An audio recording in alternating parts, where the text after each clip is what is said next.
Alright, ladies and gentlemen. Well, welcome back. Welcome back to Horror Analysis with me, Drew. Oh, we're finishing. Can you believe it? We're finishing Horror Anthropology today. I'm going to do it. I'm going to finish it. Good thing, too, because this is video 50. 50. That's 10. Fifth. Whatever. 5 and 0. Wait. There we go. 5 and 0. Mirror image. Because I'm looking at myself on the screen. 5-0. Actually, it's more than that because I did some parts, like 3 part A and 3 part B, and so it's probably 52 or 54.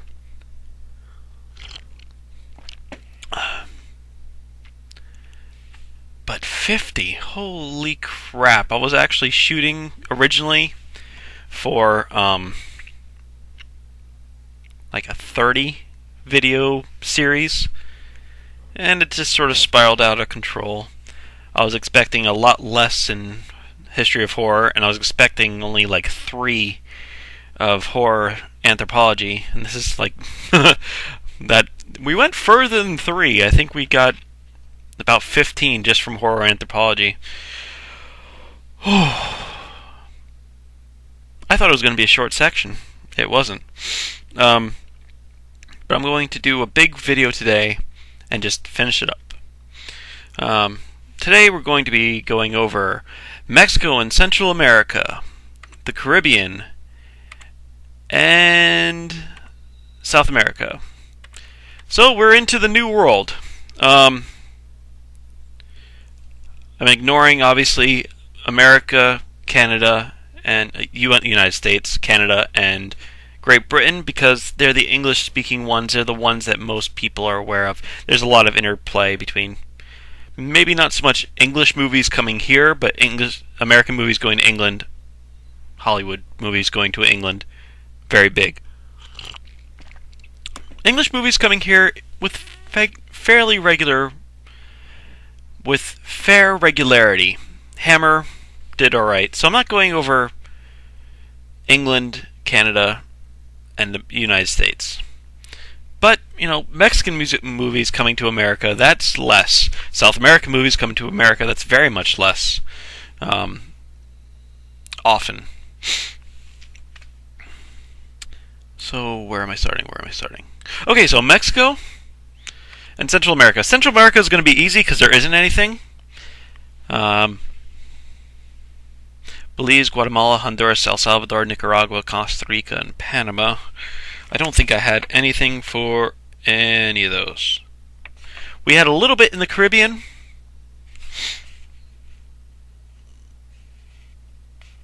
Very little, but a little bit. And a bit in South America. We got quite a bit in Mexico, though. Mexico actually does have quite a bit. What was I... Sorry, I didn't make a note. Okay, yeah. I had that note. Cool.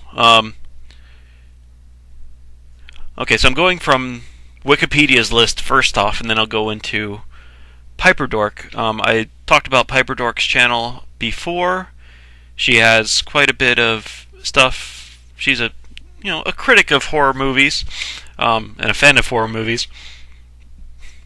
She's done a lot of stuff for the Indian horror movies. I was very much grateful for the information I've gleaned from her itchy nose, from her videos on about Indian horror movies when I was going over Indian horror movies. And she actually likes a lot of Mexican horror movies. So I was actually able to get some information from her on that one, talking about the Galindo brothers especially. Here, put this down so I can rub my nose, and you don't have to look at me. Oh, that's better. Okay. There's some interesting things in Mexican horror. The point of this, horror anthropology, of course, is to get idea, a feel, a flavor of the different cultures' horror. We got a flavor for the European versions of horror, whichever region. The feel for the Oceania horror, the East Asian, the Southeast Asian, the Southern Asian horror, the Middle Eastern horror, even the African horror. We got a little bit of a flavor, though not much because there wasn't a lot. Now we're going for the Mexican flavor. It's kind of hard to pin down. Mexican films are very diverse. There's some certain things that are unique to Mexico, and we'll be going over those. There's certainly some directors that we should go over, and some stories that we should go over. I don't really know what method I want to go in. Let's go over directors first. Guillermo del Toro, probably the most famous Mexican horror director. Pan's Labyrinth, of course, probably his most famous American work. Well, besides like Hellboy, that's not horror. Actually, his earlier stuff has Ron Perlman in it, so it's Hellboy connection. We will be talking about Kronos. Does have Ron Perlman as one of the stars. It's in 1993. It's about the time he started. I think it was his first feature-length movie.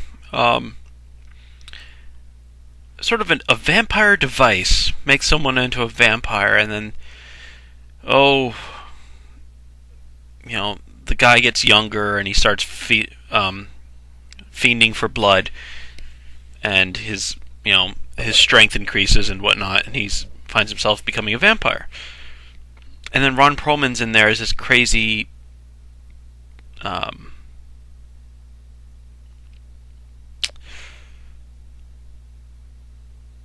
like cemetery mortician type guy.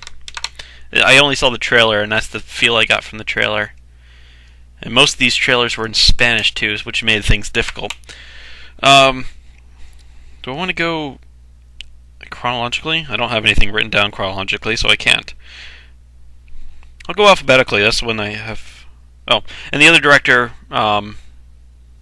that's mentioned in this, even though he's not Mexican, is Robert Rodriguez.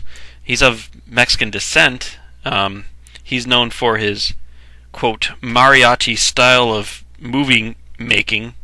But he was born in Texas, and I guess it's Tex-Mex flavor. But of course he does, I don't think he's done any movies in Spanish.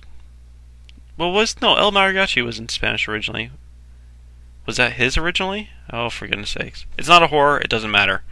I'll probably put a note in the video. Mariachi style of filmmaking. But he's done, Planet Terror, and he's done From Dusk Till Dawn. Both movies with Quentin Tarantino as an actor.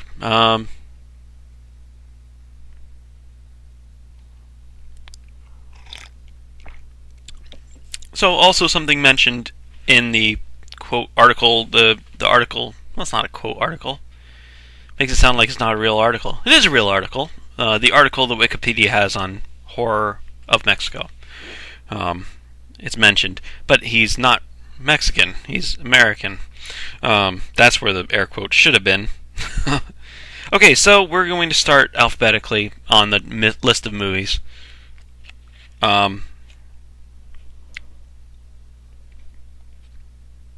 Alucarda would be the first one that pops up alphabetically, 1978.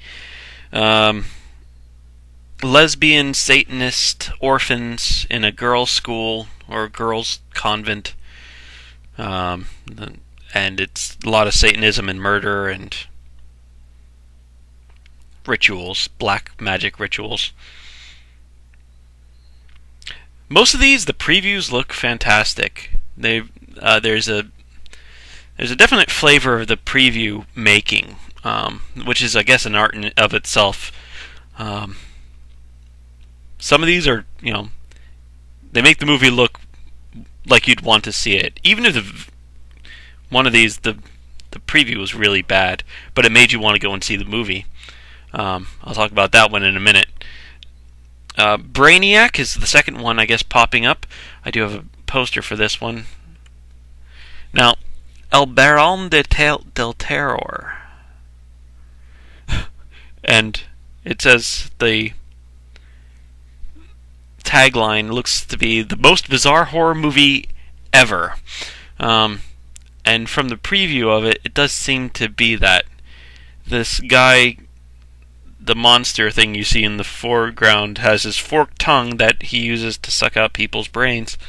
This is a 1962 movie. It's black and white. You can actually see his fingers are little suction cups too. It looks weird. It looks really strange, but it looks interesting. I think most of these old Mexican horror movies, and I think some of the South American horror movies, you can watch them on YouTube. I think most of them have the full movie right there. So if something I describe catches your fancy, you could probably just check it out. Especially these old ones where they're 50s or 60s, 70s. 1958, Castle of the Monsters. So we are going back quite a bit of time here. I think the earliest is 1934. So 1958, Castle of the Monsters is a horror comedy. A mad scientist starts creating monsters, and the comedic guy has to fight them and to stop the mad scientist and save his girlfriend, which is how these horror comedies in the 50s would go. Then we go to Kronos, the Ron Perlman, Guillermo del Toro movie.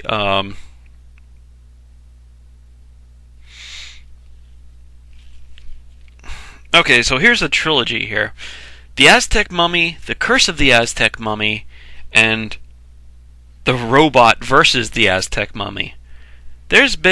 Mexico has besides probably the United States in the 60s, has the lockdown on the versus movies. If versus is in the title, it's it's got some interesting Mexican ones. We'll go over some more later. But Curse of the Aztec Mummy, I don't remember what the Aztec Mummy was, but the Curse of the Aztec Mummy is a guy trying to get Aztec treasure. So he hypnotizes a girl into believing she's the reincarnation of the priestess. So she goes to the mummy, the temple, and then awakens the mummy, who eats the doctor who hypnotized her in the first place.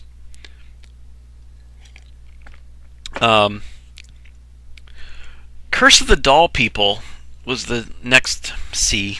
I'm going alphabetically.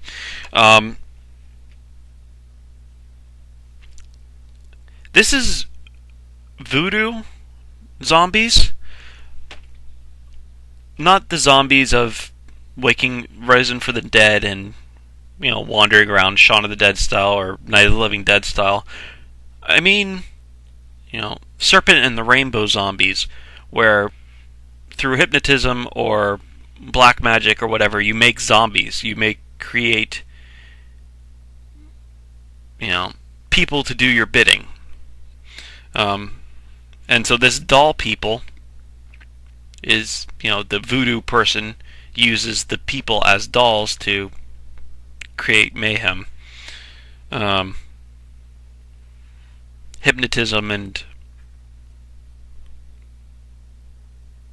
I have mummies on here, but I meant zombies. Grab my pen. Zombies, not mummies.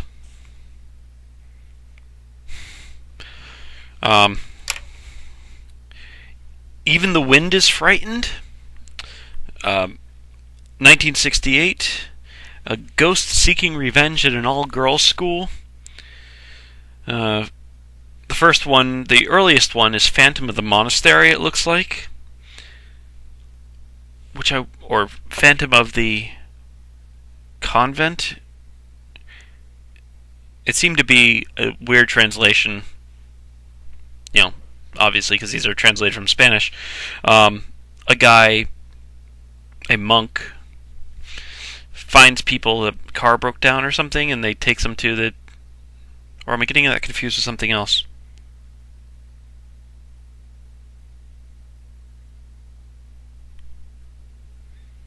No, I think I'm not getting it confused with something else. He takes the guys back to the convent, the old abandoned monastery, and they get possessed and start attacking each other, sort of thing.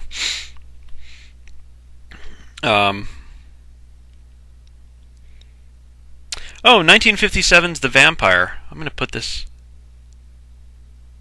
up again because I need to rub my nose again. Oh, goodness. Okay, 1957's The Vampire. It's obviously a vampire movie. It's the first vampire movie where the canines... canine. The canines are the fangs. According to Wikipedia, anyway, that the source may be wrong, but it's the first one that Wikipedia found where the fangs are from canines.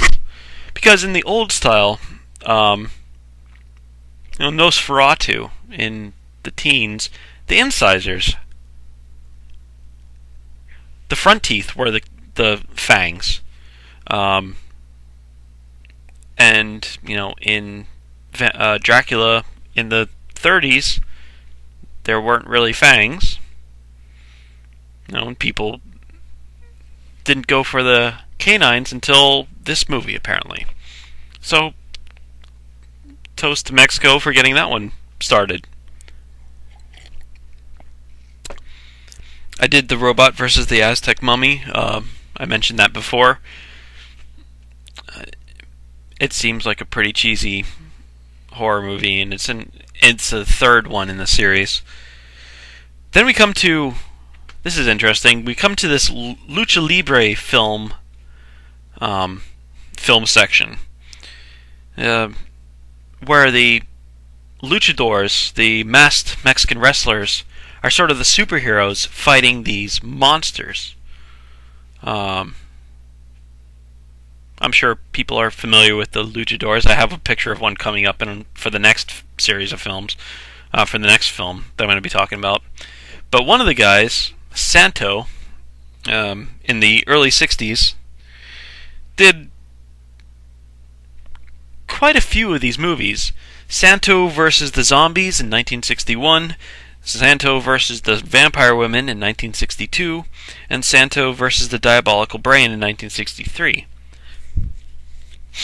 I think in English it was translated to Samson, but Santo works just as well. Just a masked wrestler, fighting monsters. Then we come to Night of the Bloody Apes. Now, if you want to see a hilariously gruesome and fun-looking preview, look up the preview for Night of the Living Apes. You will enjoy it. There's a lot of eye gouging, and then it looks like you're breaking apart a hard-boiled egg when the guy gouges the eyes.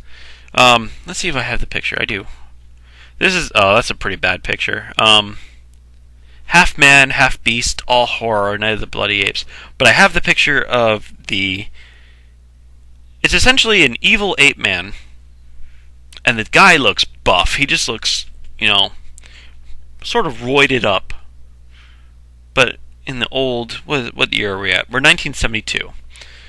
So, old school wrestler, the heel, if you're into wrestling terms, the guy who's the bad guy, he's just thick set, brutish neck, And then on top of that, you have the ape makeup. So, Night of the Bloody Apes is a guy who's half man, half ape. Something I think his father transplanted the heart of an ape into his dying son. And the dying son recovered, but he became a man-beast who went on a raping and murdering spree. And can only be stopped by a female luchador wrestler. Now that, my friends, is fantastic. All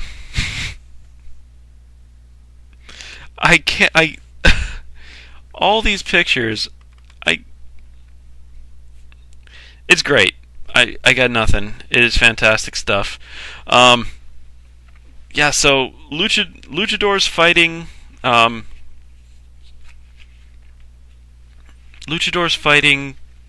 anything, any monsters you can think of.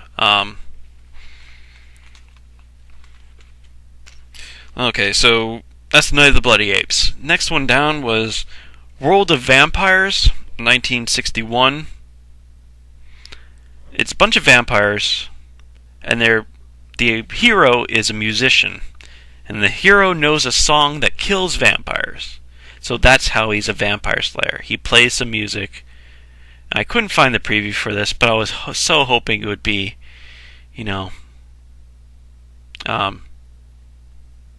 that traditional Mexican. I can't think of it now. Because I was thinking of salsa music, but that's not it. But the mariachi. I was just so hoping it was mariachi music. Some mariachi song that killed vampires.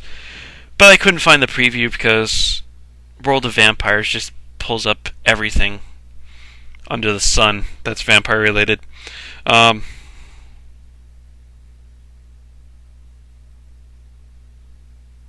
don't have any information on this one. Hold on a second.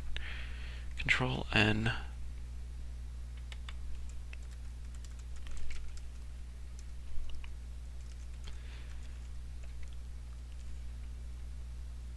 El Libro de Piedra, the Book of Stone. Minimize. A governess comes to work in a bourgeois family that live in a forested property that they have recently bought. Julia was to take care of the little girl named Sylvia, whose usually demeanor may find its roots in the family garden. That doesn't make any sense. Thank you very much.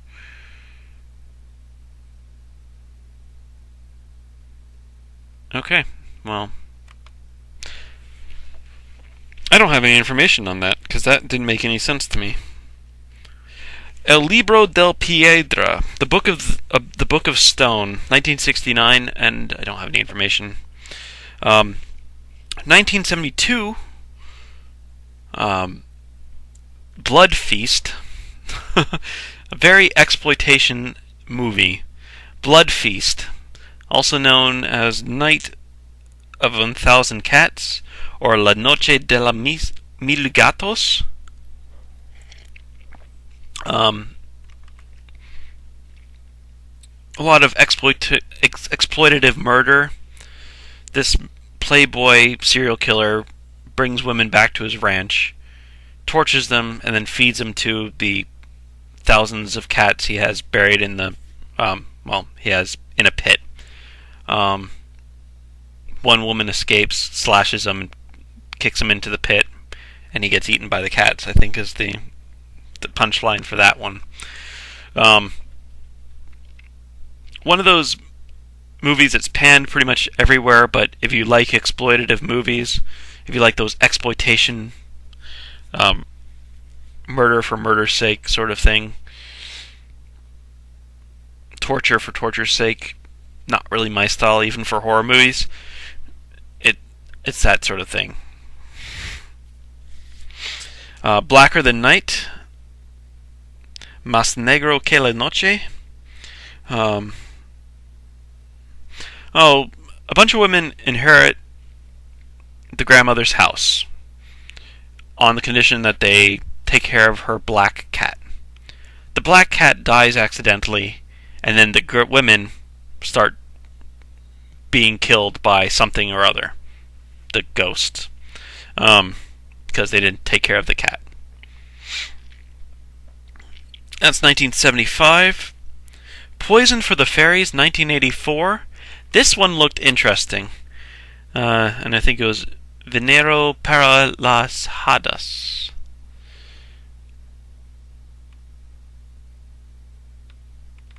Sort of a kid's psychological evil kid. Evil kid freaking out another evil kid. It even seemed a little bit to border on that. What was it? Fantastic Uncanny. I don't think there was anything supernatural in it from what I saw. I only saw the preview in Spanish, so that was rough. I couldn't figure out what was going on from it. But I did see that there may not be anything supernatural in it. And I don't speak Spanish when I saw the preview, so... Uh-oh. There we go. But the little girl essentially scares the other little girl into thinking that the first little girl is a witch. This one. With the quote underneath, "I want to be the most wicked of all." She's a wicked witch. She convinces her playmate that she's a wicked witch and tortures her psychologically with it until the girl fights back at the end, is what the implication was. Kind of tough to tell. Poison for the Fairies. It seemed like a psychological evil kid, witchcraft kid thing. Oh, yeah.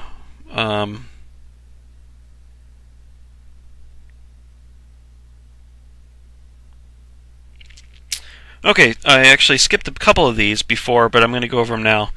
The next one was, well, it's Kilometer 31. It's Kilometre. I don't know how to say it in Spanish, if the pronunciation's different, but Kilometer 31. Kilometer 31. Along with The Curse of the Crying Women from 1961, Jokel from 2007, and Kilometer 31 was 2006, is this legend of the crying woman, La Llorona, L-A space L-L-O-R-A-R-O-N-A,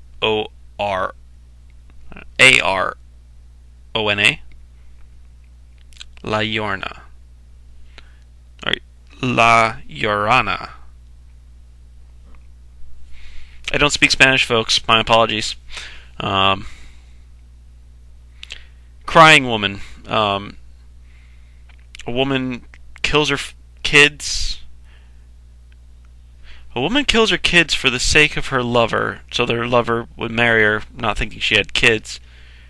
And then the lover rejects her, and then she walks around crying forever, looking for children in the woods, and then taking those children, and then usually ending up killing them too. One of those, campfire tales. It's a classic Mexican campfire tale. You get the feel of the campfire tale-ness of it. And it was made into 3 different movies, starting in 1961 and even today with 2007, 2006. Jokel, Kilometer 31. And the first one was Curse of the Crying Woman, that's 1961.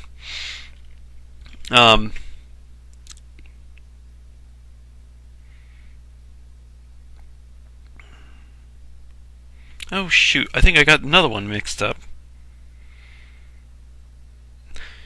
Well, the next one's House of Terror, 1960.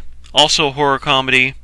And I think I'm getting the plot of the last horror comedy, The Castle of the Monsters, mixed up with this one.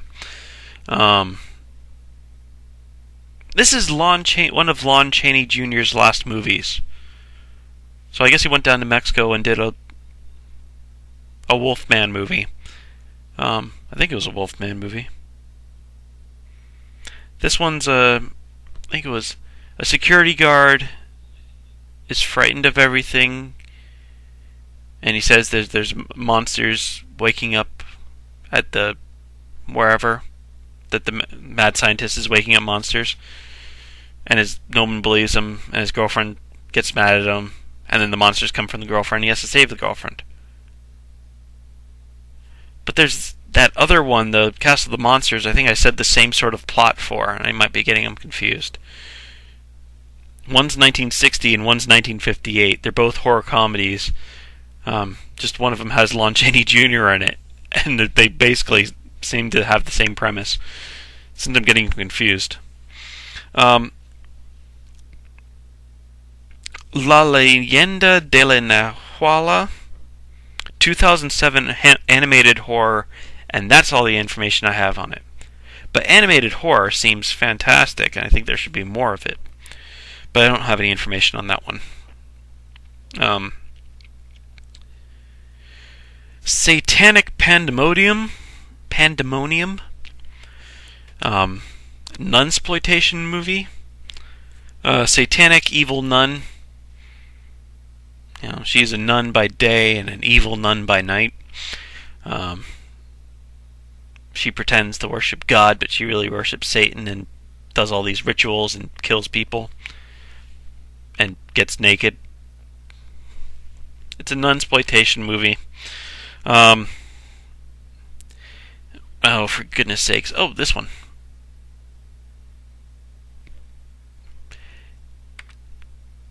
Tintorera. This looks to be a Jaws ripoff. Pretty much all it looks to be. Tiger Shark. Tintorera. This was 1977. Jaws ripoff. This next one, actually, this is one that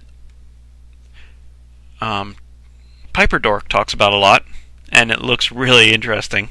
It's called Trampa Infernal, starring Pedro Fernandez as the hero. And this is sort of a ripoff of... Well, actually, you can see this hand thing that he's holding the woman sort of has knives coming out of it. And then, of course, the mask is sort of a Michael Myers mask. So he's got the Freddy hand and the Michael Myers mask. And according to Piper Dork, you mix that in with, they're in a forest, and it's like the killer guy is essentially Rambo in this forest and has all traps and stuff. So, actually, I think I have a picture. You can see from this, a blonde wig on top of the Michael Myers mask, which is even better. So he's got the gun for the Rambo. He's got the knives that you can sort of see on the... instead of a hand. We can't really see in this picture. But the gun he's holding, I think, is with the knives as well. The blonde wig! Why? But, in these sort of things, it's best not just to ask why. It's so fabulously horrible without it. So a bunch of kids versus Rambo, Freddy Krueger, Michael Myers. Kids in a forest being hunted by Rambo, Freddy Krueger, Michael Myers. How can you go wrong, right?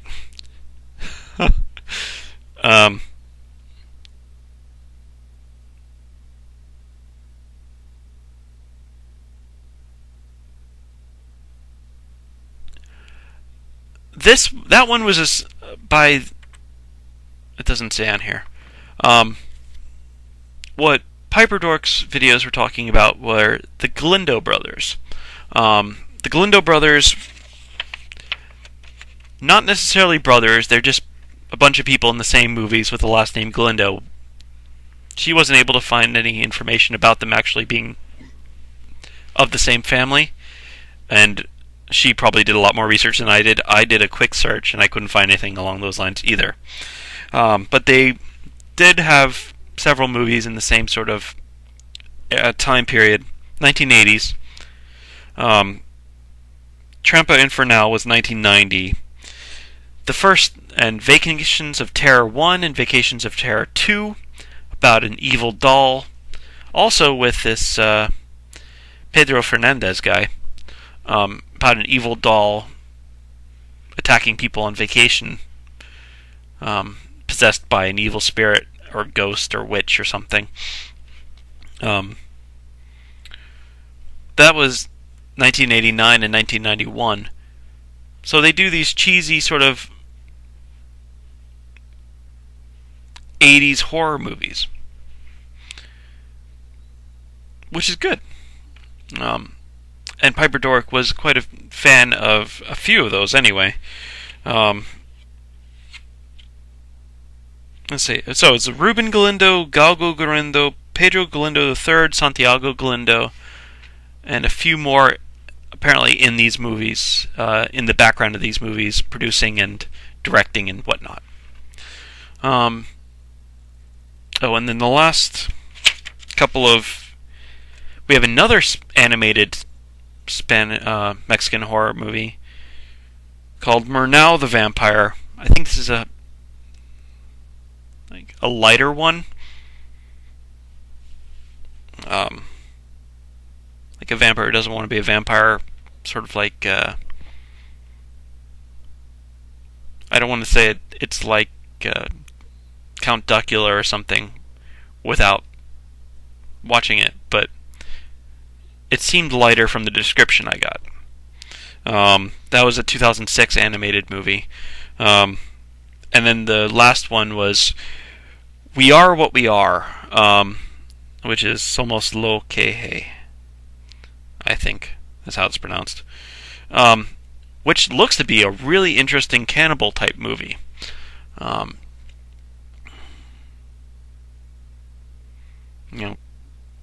family of cannibals, Hills Have Eyes type style in Mexico City. So, an urban cannibal movie. It seemed pretty interesting from the description I read. So, you may want to check that one out as well. So I'm getting I don't know what I'm getting a flavor from Mexican movies. Besides the, of course, Lucha Libre versus whatever monster thing. That's cool. There's a lot of stuff, either Hollywood copying or Hollywood innovating. Kronos, Guillermo del Toro is doing his own thing, and of course is a well-known director. This, We Are What We Are and Poison for Fairies, seems to be standouts on their own. Then there you have like the exploitation stuff, like Night of the Bloody Apes, Night of a Thousand Cats. What was it? Trampa Infernal would sort of be in that exploitation thing, and then the Satanic Pandemonium and Alucarda, women as evil women sort of thing, which is sort of stuff that it's interchangeable with American. So either Spanish versions of Hollywood movies or Hollywood movies doing Spanish versions. Drive-in flicks, I guess. But some of these, there's some standouts for sure. If you like horrible movies, there's some standouts, and if you like wonderful movies, ones that might actually be pretty good, like Poison for Fairies or We Are What We Are, those look actually pretty good. I as in these are going to be good films movies. And Chronos looks like it's going to be a good one. I'll probably check out Chronos first.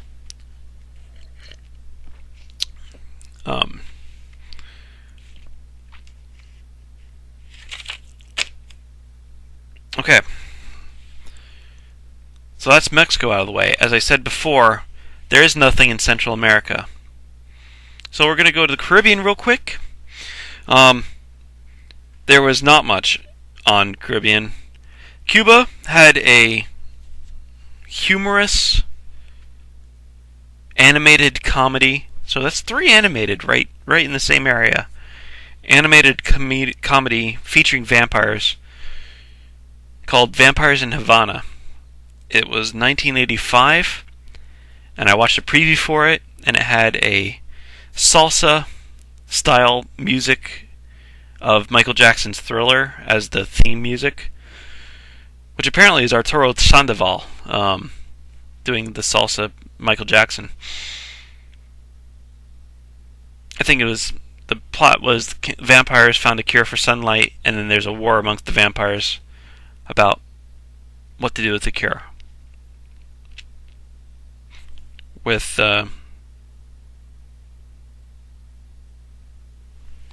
one of the vampires being a trumpet player. The first cured vampire is a trumpet player.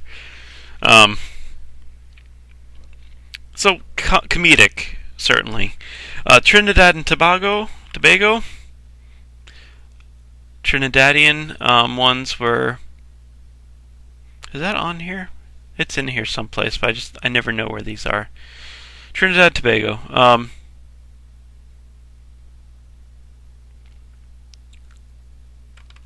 Has this movie called Sister God. A very surrealist, not even horror, but weird. Certainly in the weird category. Apocalypse movie about a woman who foresees and survives the apocalypse, and sort of, it's strange. Self-discovery in a post-apocalyptic world, or something along those lines. It's a really weird synopsis from what I saw. It was called the Apocalypso. Like Calypso and Apocalypse. I can't even say that. Apocalypse and Calypso smashed together to become Apocalypso. It seemed weird, but worth mentioning. And finally, we have Puerto Rico's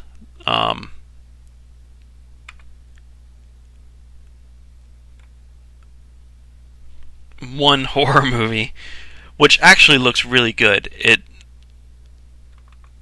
called The Caller. It has Luis Guzman in it, which makes anything good.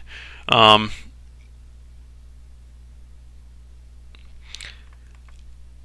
don't know if it was overdubbed in English, because Luis Guzman obviously is an American actor as well. The plot was cool. This lady moves into an apartment, finds an antique telephone, hooks it up, and starts getting weird phone calls. The weird phone calls are from this sort of ghost in the past. It's a woman who's dead now, who's calling from, obviously the other phone was her phone.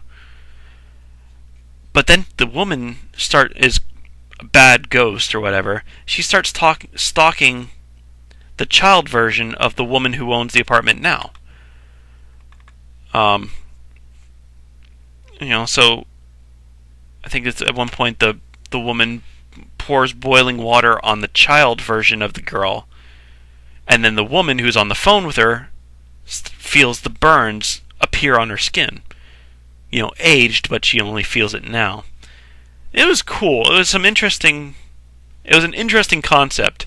I don't know how well it pulled it off. In the preview, it looked pretty well pulled off. What else will I have notes? Phone calls from an evil ghost in the past was the premise.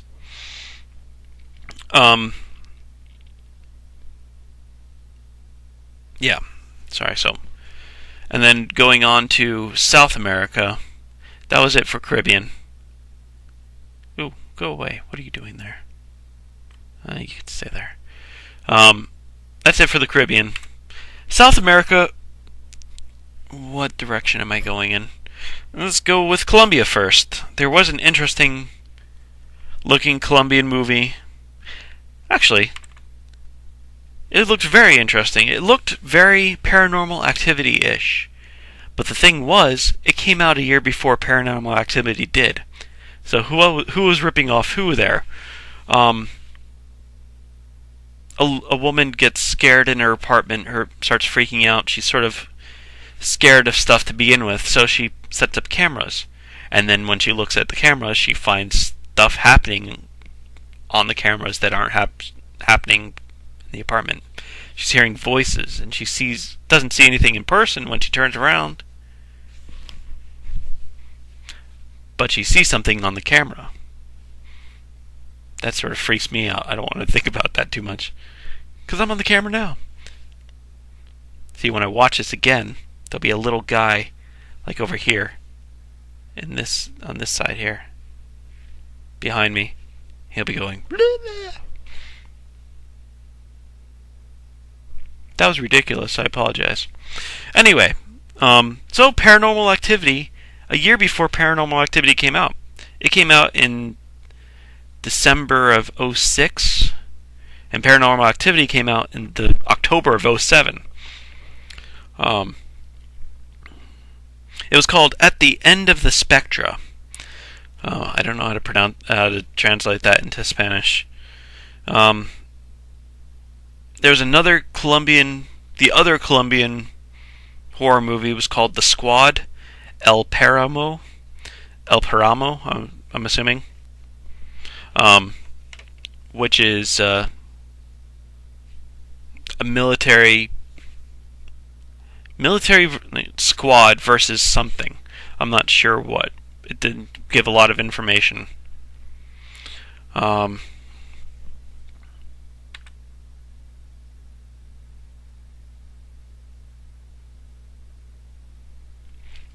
Going down the list, okay, let's go to Brazil next. Brazil is dominated by a single character.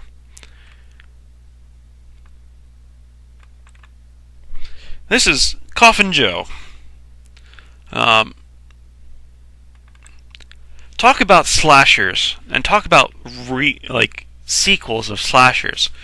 Coffin Joe is sort of a Baron Samedi, hence the top hat and the keep coming back to lifeness of him. Voodoo guy. What is he? He's a grave digger,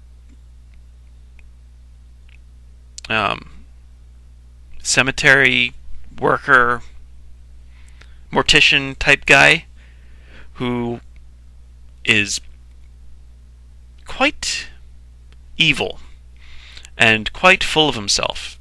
And essentially his task over the course of what looks to be 15 movies is to find the perfect woman to bear his son.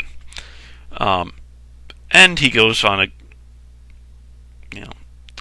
spree of killing to find this perfect woman, who's hopefully just as evil as he is or whatever, or pure, the opposite even, through these movies. Coffin Joe is played by the director of most of the movies, Jose Morca Marins, who started off doing very low budget stuff and just started making movies after movies after movies, eventually coming up with this Coffin Joe character, who he played. He played in all but, I think, 3 movies, and one of them was a tribute to him, so it doesn't really count. It's just a short tribute. And he played in other movies as well. But I mean, starting with, there's At Midnight I'll Take Your Soul, Awakening of the Beast, The Bloody Exorcism of Coffin Joe, The Embodiment of Evil in 2008, and then there's The Embodiment of Evil in 1981. And then there's Hellish Flesh in 1977, Strange Hostel of Naked Pleasure, 1976, Strange World of Coffin Joe, 1968, This Night I'll Possess Your Corpse, 67, Hallucinations of a Deranged Mind, 78, End of the Man, which wasn't a Coffin Joe movie per se, but that was 1971. When the Gods Fall Asleep, 1972, but that one wasn't played by Coffin Joe, by Marins. Five Lies is 2006, so we're starting in 64 and going to 2008.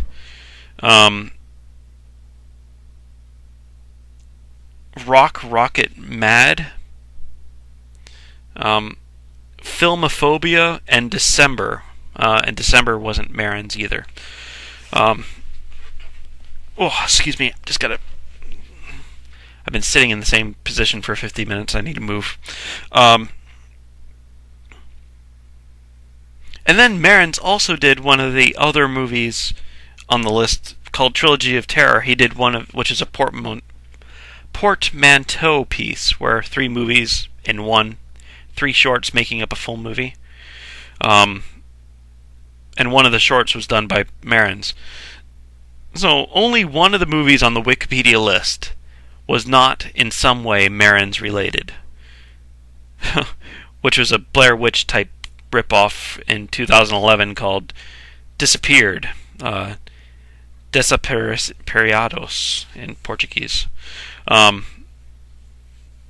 Coffin Joe, an evil, long-fingernailed, top-hatted guy who kills lots of people unremorsefully, keeps coming back from the dead, or waking up from comas if he didn't really die, going to hell and coming back. Yeah, pretty twisted.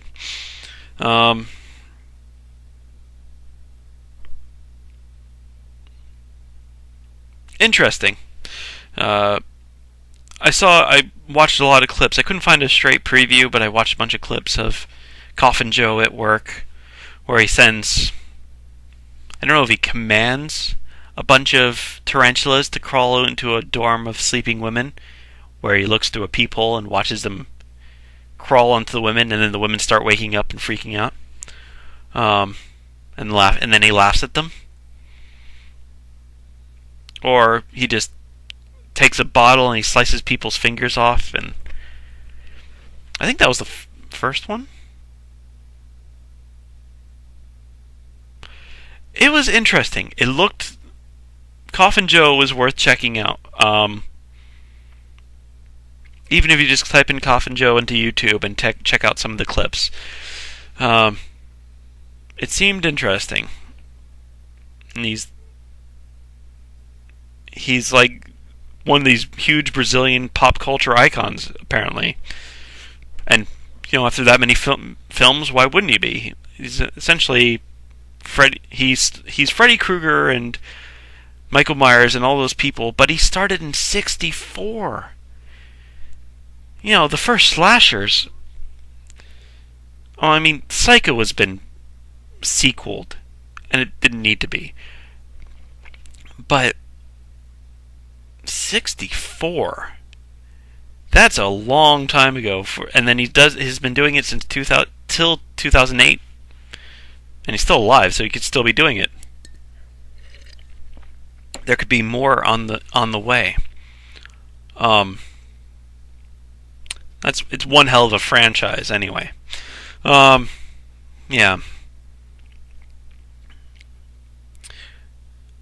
So the other movie in Brazil, The Disappeared. 6 friends disappear in the woods and after a party, and they took a camera to the party, so the camera's what's filming it in this Blair Witch style. This, found footage genre. What else do we have? Okay, so dropping down a bit more. Oh, Uruguay. Wait, hold on. Before we go to Uruguay, let's go to Peru. Peru has one movie. It's Anaconda, which wasn't obviously a Peruvian movie, produced movie. It was an American movie. 1997. And of course it had J-Lo in it. Owen Wilson. Ice Cube. Ice Cube or Ice-T? No, Ice Cube. And it was bad. It's not a good movie. But that's all I have for Peru, so I thought I'd mention it. Going down to Uruguay, I don't have any movies, but I have an interesting author. And this is the only author I've really found in this section. Besides, of course, Guillermo del Toro, which I didn't mention earlier. But he, of course, is a writer as well. He wrote most of his movies, and of course, he wrote... he has a series of horror books, which which I've mentioned before but forgot about. I'm going to... The Strain, I think it is. Yes, it is. The Strain. The Strain trilogy. With Chuck Hogan as the other author. The Strain, The Fall, and The Night Eternal is the sequels. But there's an earlier Uruguayan, is that the proper term?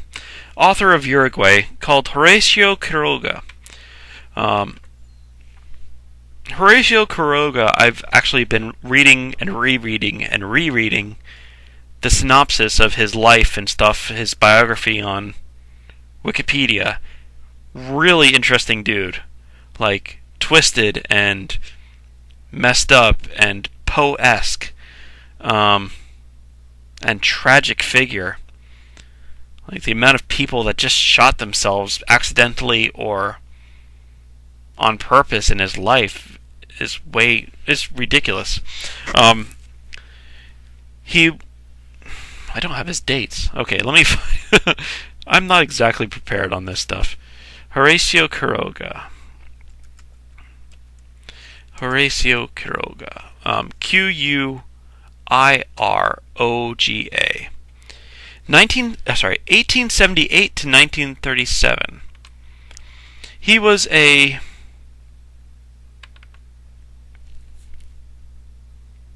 Uruguayan writer. He really got influenced by Poe. He really got influenced by Guy de Maupassant. And that sort of, I guess it was when Poe and Guy de Maupassant was sort of being trickling down to Spanish translations were trickling down into Uruguay. So 1870s was when he was born. So yeah, it would be about that.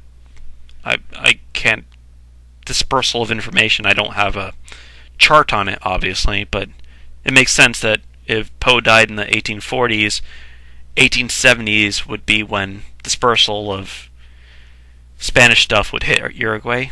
Yeah, that makes sense. He became a big fan of Poe, read lots of Poe. He read lots of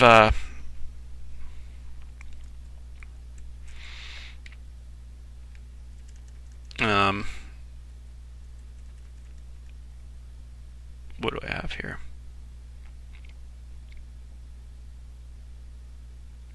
Edgar Allan Poe, Guy de Maupassant,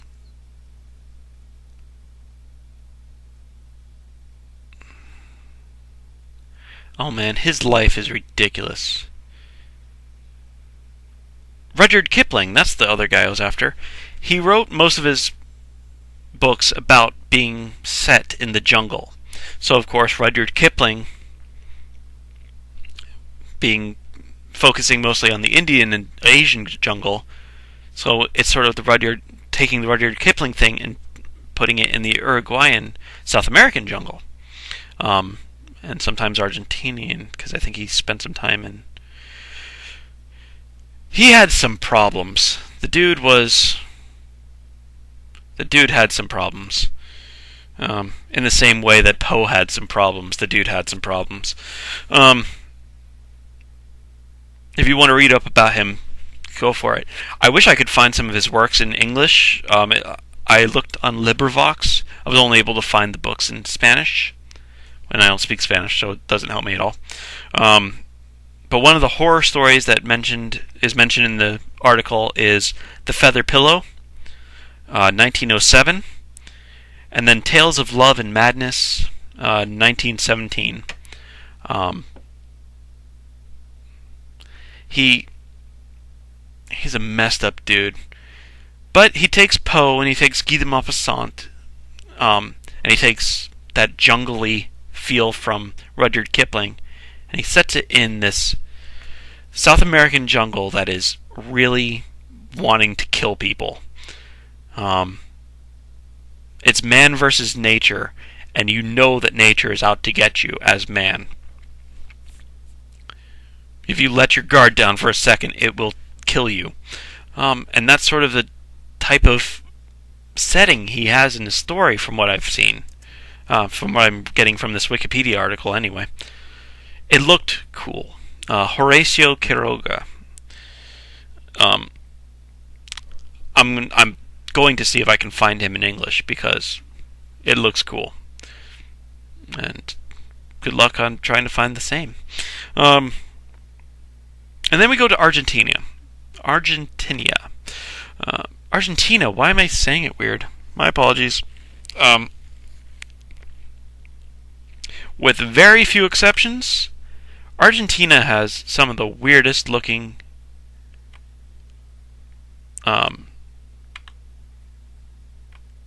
low budget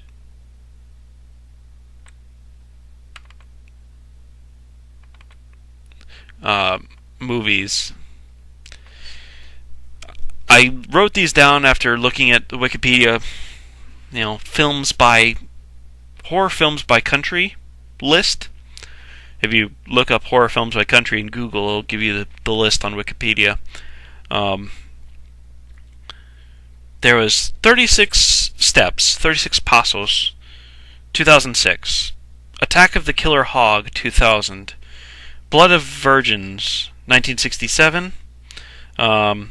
Headless Woman, 1947 and 2008, depending on which version you're going for. Plaga Zombie, Zombie Plague in English, 1, 2, and 3. Snuff 102, which I'll talk about a little bit more. Somebody's Watching You, which I have no information on. And Winter Visitor. Out of these, 36 Pasos, Attack of the Killer Hog, Plaga Zombie 1, 2, and 3. So that's 6. And Winter Visitor all look to be really, really, really low budget. I mean, like, Trauma level of low budget. It's, or, what's the guy's name? What's the guy's name? Spanish dude. Actually, I have one of his films here. Hold on a second.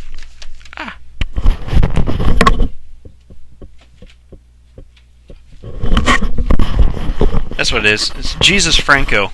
So it's like Jesus Franco level. Well, probably Jesus Franco influenced, considering that these are 90s, 2000s, and Franco started in Spain.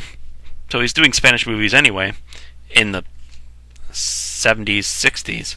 So yeah, Argentina probably has a lot of Jesus Franco influence. The common language sort of thing. And that sort of low budget horror movies. 36 Steps, 36 Pasos, 2006, very low budget slasher. You know, there was a chainsaw that didn't, because you have to have a chainsaw in a slasher movie, right? Women in bikinis. It looked like the movie was an excuse to show women in bikinis and to kill them. And then, of course, they start fighting back against the slasher guy. Or if it's one of them, I don't know if they even went for that sort of thing. Attack of the Killer Hog. It looked to be a low-budget mind melt of a girl playing with the doll, turning into zombies, turning into a stuffed pig, killing people with a knife, psychedelic weirdness, drugs and craziness. Blood of the Virgins. It looked to be, actually, I liked the preview on this one. Vampires, obviously, 1967. So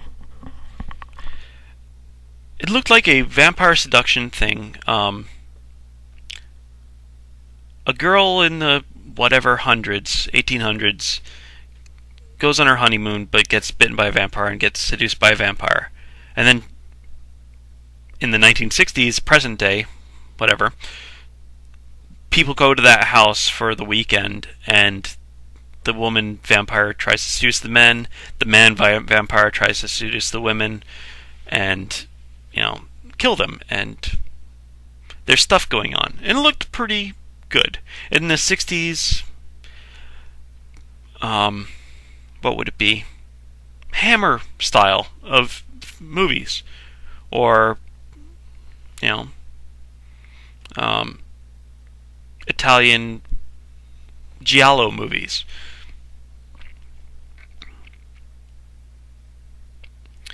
Headless Woman 1947 and 2008. I didn't find anything on the 47 one, and I didn't want to see the preview for the 2008 one. A woman hits a boy or a dog with a car and then starts losing her mind. Is a 2008 one, but I'm not sure what the 1947 one. You would think with the title The Headless Woman, you'd have a ghost of some sort, right? But that's not the way this seems that the 2008 one's playing out. So I'm not sure if the 1947 is the 2008 is a direct remake of the 1947 or not. One has info and one doesn't, so I can't make that call. Plaga Zombie.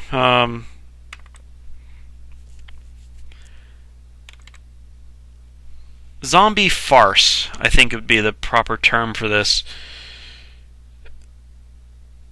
Comedy horror series, 1997, 2001, and 2012. Very low budget. It looks like everybody and their buddies. It was made by some guy and his buddies. The zombie makeup looks to be low-end Halloween makeup. Paint yourself with white cake and put a red dot on your head so it looks like you're shot with a painted trickle of blood or something on your mouth or whatever. It looks, or you paint yourself green because you're that kind of zombie. So you have the white zombies and the green zombies, and and then chase the guy, who are the living guys. I don't know why I did air quotes there either. Chase the survivors. It looked bad, actually, but it looked farcical, and that means it's possibly good. But they all looked so low budget in this country. Argentinian movies looked really, really low budget. Like Trauma, Jesus Franco level of low budget.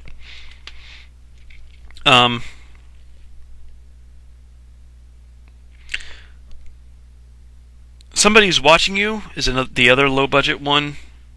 No, it's not. Somebody's Watching You is the one I don't have any information on. Because if you type in Somebody's Watching You, you get lots of music called Somebody's Watching You. And even when I typed in the Spanish translation, whatever that was. I couldn't find it. Winter Visitor, a psychological slasher movie about killing kids. A guy killing kids, and the only person that knows it has mental problems, so no one believes him. But it also looks pretty low budget. Not as low budget as some of the other ones, but pretty bad, or pretty low. It looked like it would be interesting, but I hate to sound like a snob, but I think if I were to watch it, I'd wait for the Hollywood remake.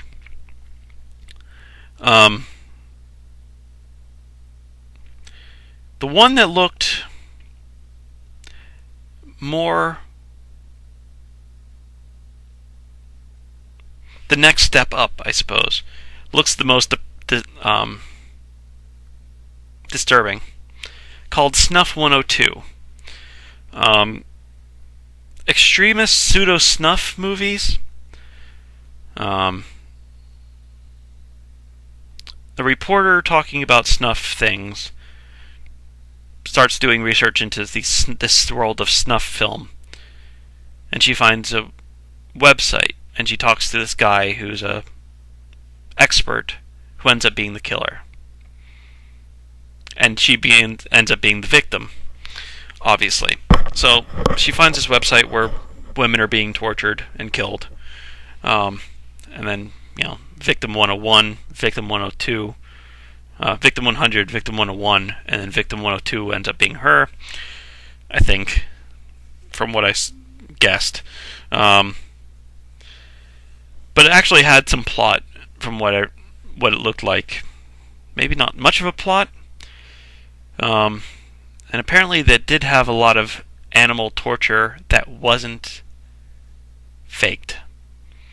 So not getting one of those stickers saying no animals were harmed in the making of the film, because apparently they were. From what I saw, I might be mistaken. This is not my style of movie. The snuff stuff doesn't do it for me. What else do we have in this? So that's Argentina. Argentine movies. Pardon me. And I think that's South America. I don't have anything else for South America.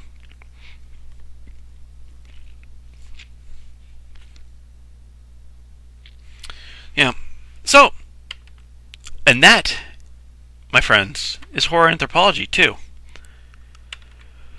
Whew. Man. Glad I got that done. I'm actually going on vacation, so I really wanted to get that done tonight. So next time, actually, we're going to go into our next section. I'm going to research it while I'm on vacation, but we're going to go into our next section, which is non-narrative horror. I have planned horror visual art, horror poetry, horror music, horror video games, horror desktop games. I think that's it. I'm probably missing something or other, so I'll just say that I'm probably missing something or other. Yeah. So in our last section, we're on to section E. We started 50 videos ago in section A, and we're going to start section E now. Man, what a trip. I'm really enjoying this. And I still have to upload a lot of movies. I think at this point I've only uploaded to the 60s. And it's December. I started in March. Alright, folks. I'll be back next time. I'll start non-narrative horror on Horror Analysis. I'm Drew. Thanks for watching Horror Analysis, and we'll see you next time.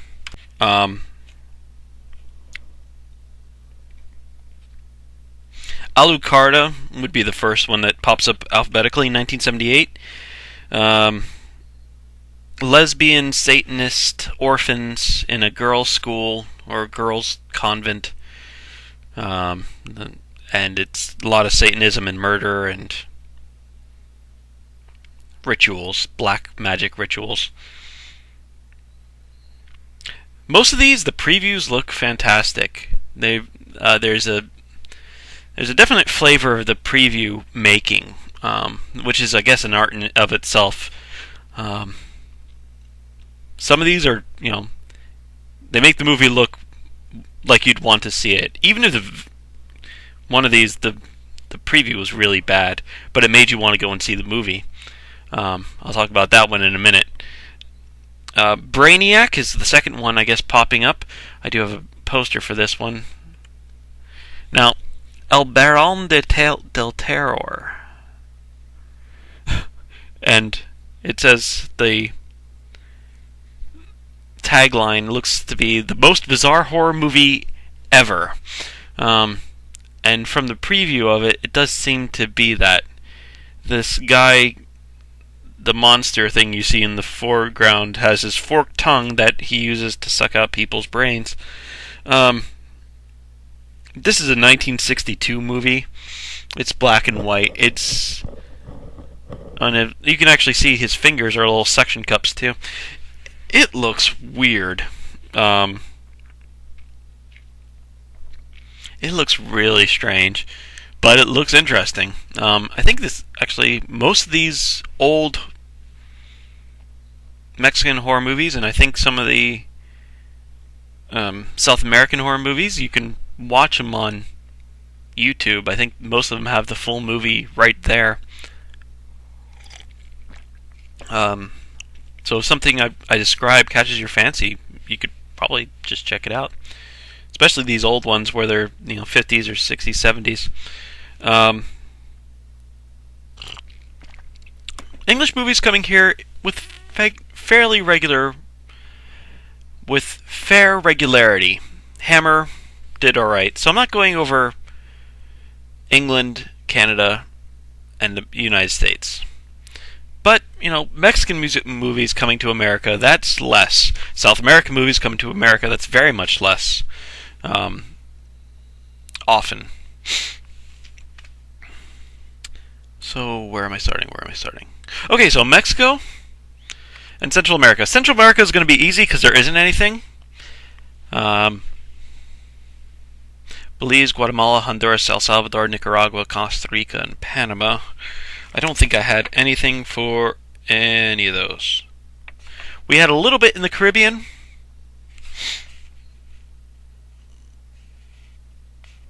Very little, but a little bit. And a bit in South America. We got quite a bit in Mexico, though. Mexico actually does have quite a bit. What was I... Sorry, I didn't make a note. Okay, yeah. I had that note. Cool. Okay, so I'm going from Wikipedia's list first off, and then I'll go into Piper Dork. I talked about Piper Dork's channel before. She has quite a bit of stuff. She's a critic of horror movies, and a fan of horror movies. She's done a lot of stuff for the Indian horror movies. I was very much grateful for the information I've gleaned from her itchy nose, from her videos on about Indian horror movies when I was going over Indian horror movies. And she actually likes a lot of Mexican horror movies. So I was actually able to get some information from her on that one, talking about the Galindo brothers especially. Here, put this down so I can rub my nose, and you don't have to look at me. Into a vampire, and then, the guy gets younger, and he starts fiending for blood, and his strength increases and whatnot, and he finds himself becoming a vampire. And then Ron Perlman's in there as this crazy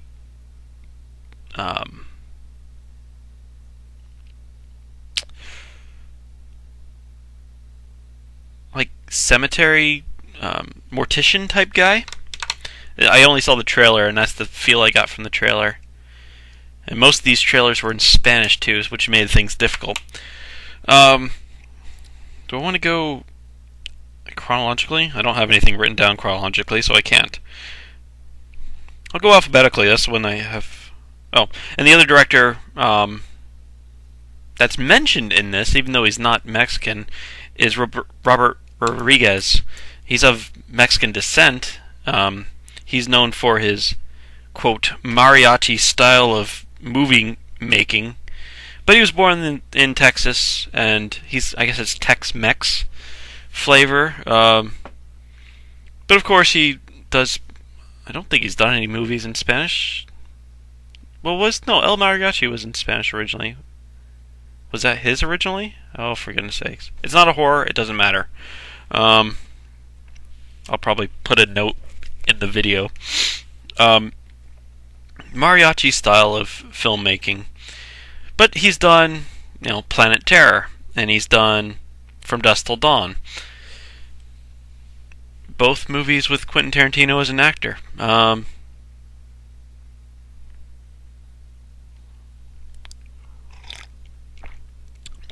So also something mentioned in the quote article, the article, well, it's not a quote article. Makes it sound like it's not a real article. It is a real article. The article that Wikipedia has on horror of Mexico. It's mentioned, but he's not Mexican. He's American. That's where the air quote should have been. Okay, so we're going to start alphabetically on the list of movies. Oh, that's better. Okay. There's some interesting things in Mexican horror. The point of this, horror anthropology, of course, is to get an idea, a feel, a flavor of the different cultures' horror.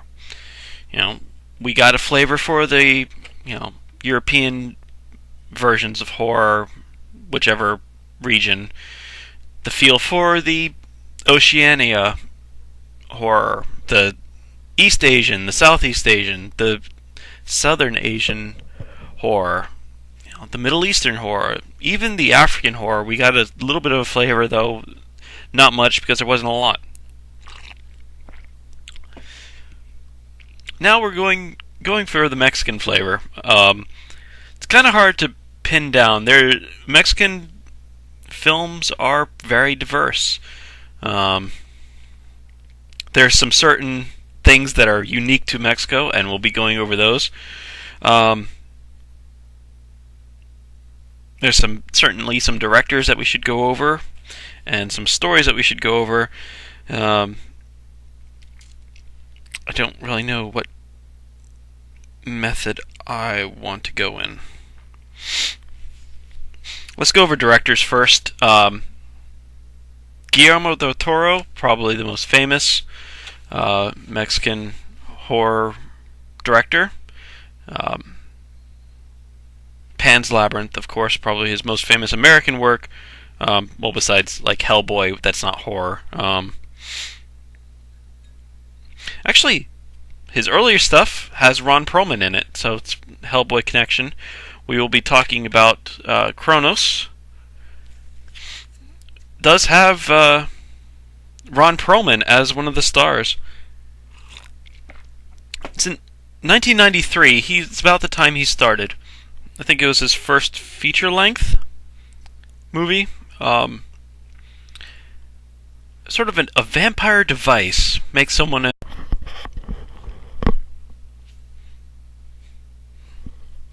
Alright, ladies and gentlemen. Well, welcome back to Horror Analysis with me, Drew. Oh, we're finishing, can you believe it? We're finishing Horror Anthropology today. I'm going to do it. I'm going to finish it. Good thing, too, because this is video 50. 50! That's 10. Whatever. 5 and 0? Wait, there we go. 5 and 0, mirror image. Because I'm looking at myself on the screen. 5-0. Actually, it's more than that, because I did some parts, like 3 part A and 3 part B, and so it's probably 52 or 54.